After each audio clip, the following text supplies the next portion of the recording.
सुबह सुबह लगभग 4 घंटे पहले। अब जब मैं ये वीडियो रिकॉर्ड कर रही हूँ तो उससे लगभग 4 घंटे पहले एक लाइव आई थी और वो लाइव स्नैपी की थी।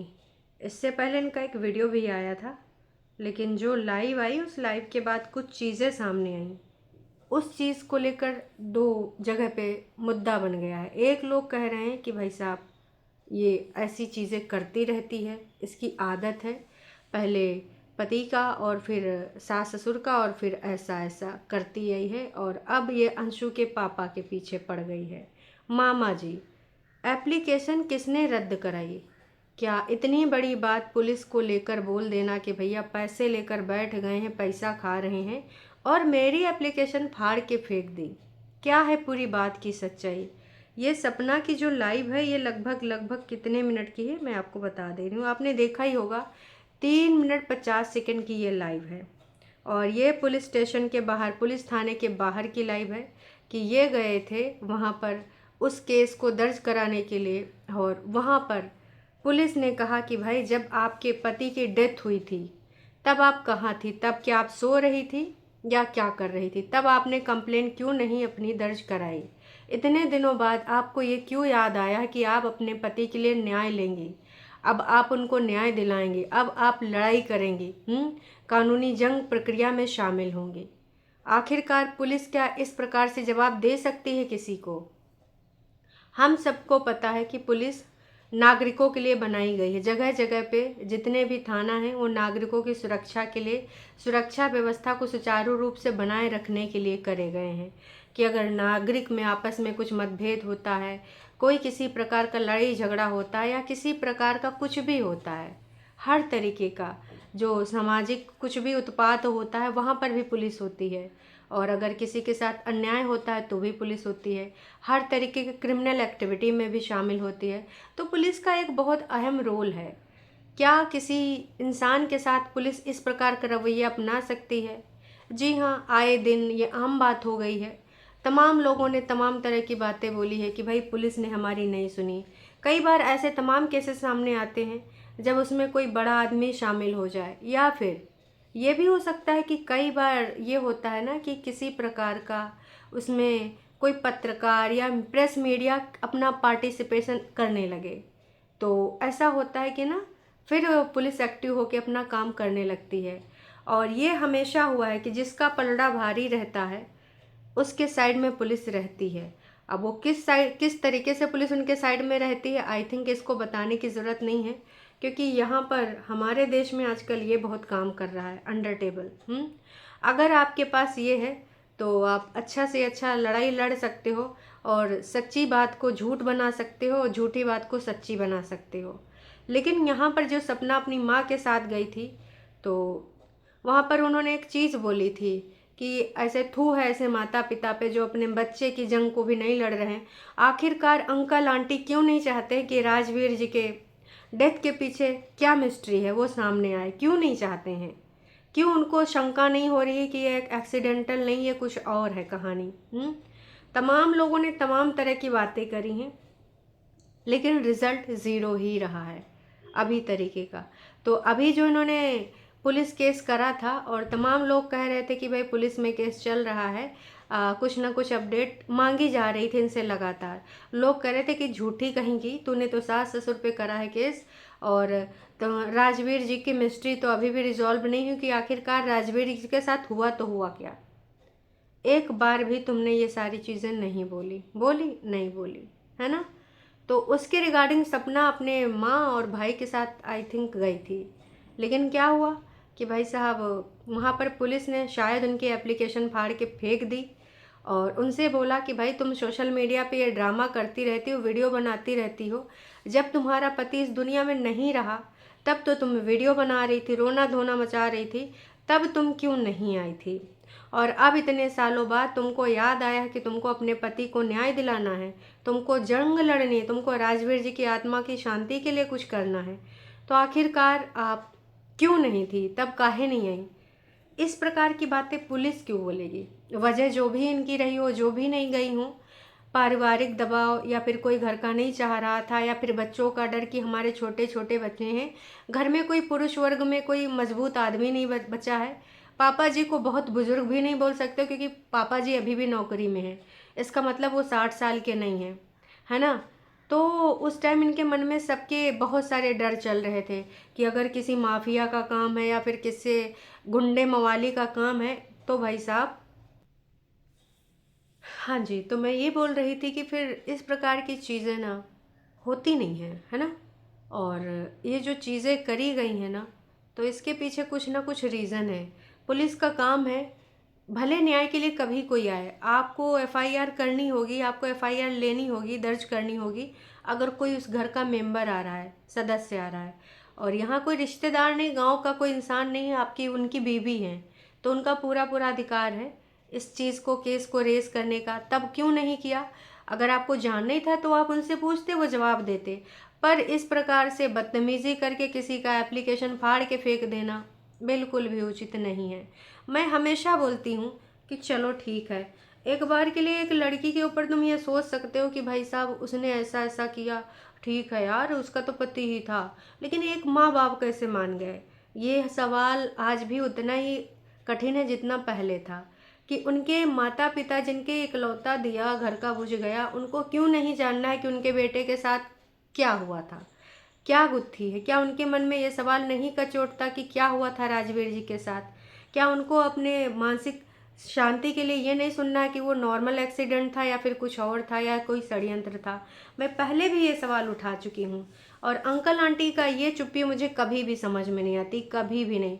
मैं आज भी कहती हूँ कि बेशक उनको जीने का पूरा अधिकार है सुकून शांति के साथ, ठीक है, अपनी अपनी लाइफ में दोनों पार्टी जिए, कोई इशू नहीं है ना। उनको जिसके साथ रहना वो अपने साथ उनको रखें। सपना को जिसको अपने साथ रखना, भाई बंधुओं मम्मी को, वो अपने पास रख रही है, जी रही है, ठीक है। लेकिन ये सवाल एज इट इज़ आज भी है कि आखिरकार अंकल आंटी को क्यों नहीं जानना है कि क्या हुआ था बच्चे के साथ। और अब तो हद हो गई। मतलब इससे कहीं ना कहीं ये पता चलता है कि पुलिस के ऊपर इसका चल रहा है प्रभाव। क्योंकि पुलिस को इससे मतलब ही नहीं भाई साहब, उनका काम है रिपोर्ट दर्ज करना। पुलिस तुम्हारे दुश्मन थोड़ी ना है, और ना ही पुलिस से तुम्हारी कोई खुन्नस चल रही है, ना ही पुलिस तुम्हारे अपोजिट पार्टी वाले हैं तो तुम्हारे वो निकालेंगे कि भाई तुम पहले क्यों नहीं आई थी। सवाल पूछने आप पूछ सकते हो कि आपको अगर शक है, शक पे संदेह कर रहे हो कि भाई कहीं यही तो शामिल नहीं है। क्योंकि कई बार होता है ना कि पारिवारिक इंसान ही शामिल होता है, और आजकल के रिश्ते तो भाई साहब प्रॉपर्टी के लिए देखो क्या क्या नहीं हो जा रहा है। भाई बहन सब एक दूसरे के विपरीत हो जा रहे हैं। अक्सर हम पेपर में पढ़ते हैं कि ऐसा ऐसा हो गया प्रॉपर्टी के लिए, फलाने ने ढिमकाने के साथ प्रॉपर्टी के लिए ऐसा कर दिया। तो घोर कलयुग चल रहा है। इसमें कोई अपने ऐसे रिश्ते को, तुम सोचो खून का रिश्ता है तो भैया तुमसे प्यार मोहब्बत निभाएगा नहीं, प्रॉपर्टी अच्छे अच्छों में बहुत सारी चीज़ें करा दे रही है।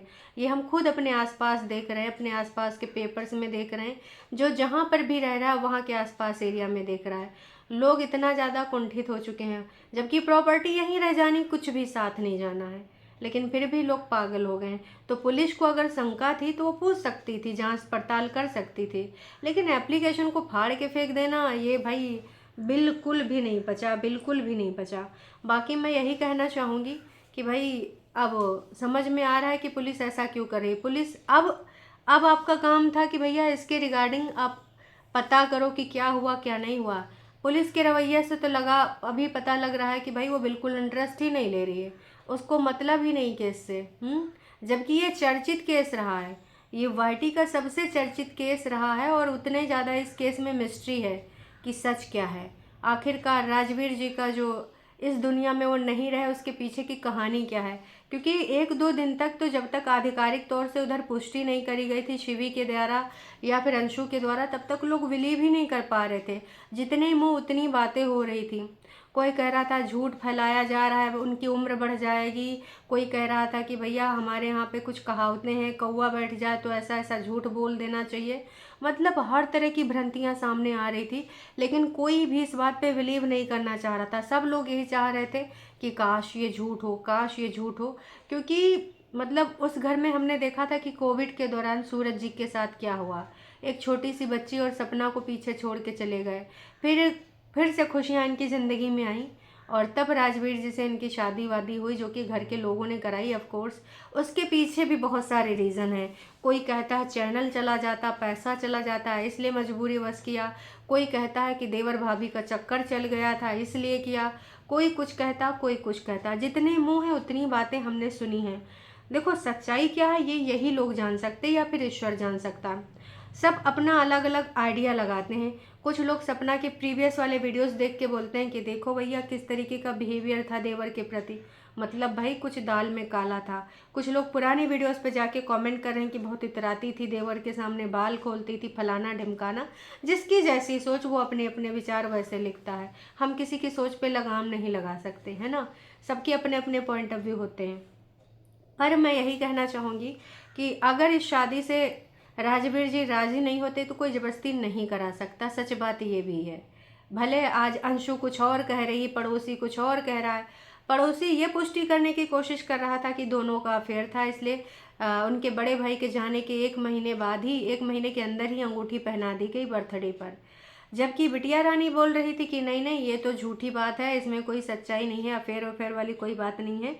पापा जी चाह रहे थे कि शादी हो जाए, इसलिए उन्होंने पापा जी के कहने पे शादी करी। लेकिन मम्मी जी ने फिर भी कहा था कि तेरी पूरी लाइफ पड़ी है, तू देख ले, तुझे करना है तो कर, तेरे ऊपर कोई जोर दबाव नहीं है। तो बहुत सारी बातें हैं। अब या पड़ोसी झूठ बोल रहे हैं या तो बिटिया रानी झूठ बोल रही हैं। भाई आपस में ही देख लो कि पहले कौन झूठ बोल रहा है, कहीं सही बोल रहा है। तो इस वाले मैटर में बहुत सारी भ्रांतियाँ आई हैं। इसमें तुम पूरे तरीके से किसी को सही या किसी को गलत बोल ही नहीं सकते हो। लेकिन जो करंट वाला आज मुद्दा आया है, इससे पता चल रहा है कि भैया ई वाला जो है ना, वो रंग दिखा रहा है। आखिरकार सपना की एप्लीकेशन क्यों फाड़ के फेंकी गई, और पता चल रहा है कि 1 महीने से गुमराह किया जा रहा है कि भाई आपका एप्लीकेशन अब यहाँ पहुँच गया है, आपके एप्लीकेशन में अब ये हो रहा है, अब आपका केस ऐसे जाएगा वैसे जाएगा। लगातार ये करने की कोशिश की जा रही थी। अब इसमें सच्चाई कितनी है, अभी मैं फिर से यही कहूँगी कि अब कुछ दो सोच के लोग अभी भी बोल रहे हैं कि अच्छा अच्छा देखो ये वहाँ पर भी पहुँच गई, ये तो भैया पुलिस को भी नहीं बख्शेगी, ये किसी को भी लपेटे में ले सकती है। पहले अपने मरे हुए पति को बदनाम किया, सास ससुर को बदनाम किया।